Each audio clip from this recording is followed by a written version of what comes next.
नमस्कार, आप देख रहे हैं प्राइम न्यूज का डिजिटल प्लेटफॉर्म और आपके साथ मैं हूं प्रीति। संसद से जुड़ी बड़ी खबर मैं आपको यहां पर बताने वाली हूं।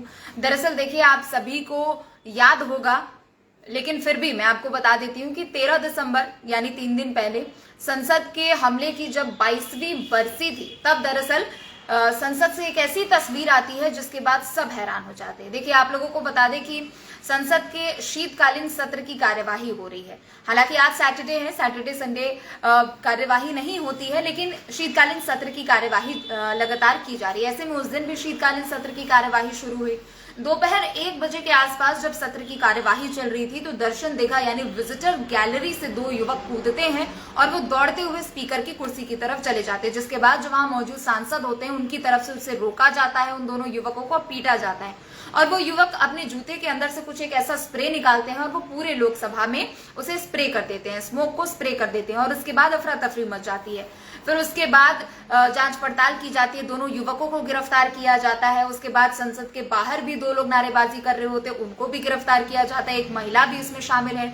तो देखिए, उसके बाद से दरअसल ये मामला काफी ज्यादा अब इस मामले में खुलासे होते जा रहे हैं, क्योंकि ये मामला बेहद गंभीर होता जा रहा है। पहला तो ये कि संसद में इस तरीके से किसी युवक का घुस जाना, संसद परिसर के बाहर, हालांकि नारेबाजी कई बार हमने ऐसी तस्वीर देखी है, लेकिन संसद परिसर के बाहर तानाशाही रोकने को लेकर नारेबाजी चल रही थी। संसद के अंदर 2 युवक अचानक से घुस जाते हैं, उसके बाद अफरा तफरी का माहौल हो जाता है। सुरक्षा में चूक का ये बड़ा मामला था। ऐसे में अब इस मामले में लगातार कई खुलासे हो रहे।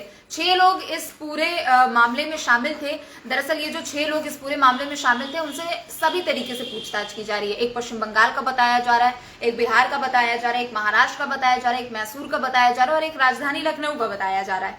यहाँ तक अब जो राजधानी लखनऊ का युवक है सागर शर्मा, उसके घर से एक डायरी बरामद की जाती है, क्योंकि पुलिस हर एक एंगल से जांच कर रही है और पुलिस सभी के घरों को खंगालने की कोशिश में जुटी हुई, क्योंकि ये मामला बेहद गंभीर है। क्योंकि लोकतंत्र के सबसे बड़े मंदिर यानी संसद के दौरान ये तस्वीरें सामने आई थी। हालांकि संसद पर वापस से हमले करने को लेकर कुछ दिनों पहले धमकी भी दी गई थी, जिसके बाद से जाहिर सी बात है कि सभी को अलर्ट पे रख दिया गया था। ऐसे में जब सागर शर्मा के घर पर पुलिस पहुंचती है तो उसके घर से एक डायरी मिलती है, जिसमें उसमें लिखा गया रहता है कि वो लोग कब कब कैसे कैसे आरोपी मिले हैं, कब उसे कहाँ ट्रैवल करना है, इसके बारे में। जब पुलिस सागर के पेरेंट्स से पूछताछ करती है तो उसके पेरेंट्स कहते हैं कि हमें नहीं पता इस बारे में, हमें इस डायरी के बारे में भी नहीं पता, हमें उसके ट्रैवल के बारे में भी नहीं पता कि आखिर वो कब कहाँ क्यों ट्रैवल करता है और कैसे ट्रैवल करता है।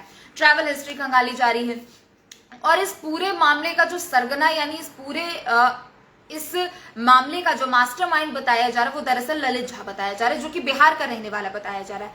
ललित झा तक पुलिस पहुंची, चूंकि मामले का वो मास्टरमाइंड बताया जा रहा है। और ललित झा से जब पुलिस पूछताछ कर रही थी तो उसमें खुलासे होते हैं कि देश में आतंक फैलाना, संसद में आतंक फैलाना उनका मकसद था।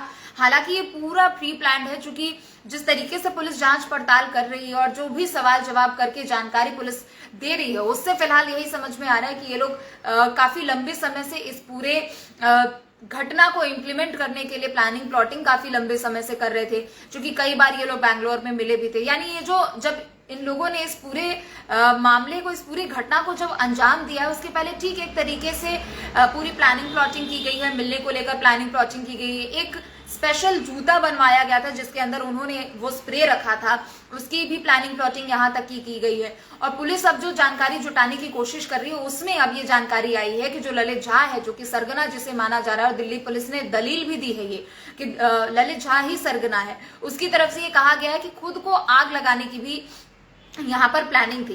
दरअसल ललित झा कहता है कि हमने कई बार मुलाकात की है और इस मामले को लेकर हमने की भी थी, ब्रेन वॉश किया गया है एक तरीके से, यहाँ पर पुलिस की भी दलील है। दूसरी तरफ सागर ने भी एक बड़ा खुलासा किया है कि सभी लोगों ने प्लान को इस तरीके से इम्प्लीमेंट किया था कि संसद में जाकर कुछ उन्हें बड़ा करना था और उसके बाद यहां तक भी उनकी प्लानिंग थी कि वो सब लोग खुद को आग लगा लेते, यानी एक ऐसी जेल आती है जो अपने पूरे बॉडी पर लगा लेते और वो आग की तरह दिखती, यानी कि उससे उनको कुछ परेशानी नहीं पहुंचती, उसे कुछ एक तरीके से चोट नहीं पहुंचती, लेकिन वहां जो मौजूद सभी लोग हैं उनको जरूर खतरा हो जाता है। आप समझिए कि जब स्मोक स्प्रे किया गया तब इतनी ज्यादा अफरा तफरी हो गई और ऐसे में अगर आग लगाने जैसी घटना अगर सामने आती तब क्या माहौल होता है। ऐसे में संसद मामले को लेकर पुलिस हर तरीके से जांच पड़ताल कर रही है और हर दिन कई खुलासे यहाँ पर होते हुए नजर आ रहे हैं और पुलिस हर एक पहलू पर जांच पड़ताल भी कर रही है।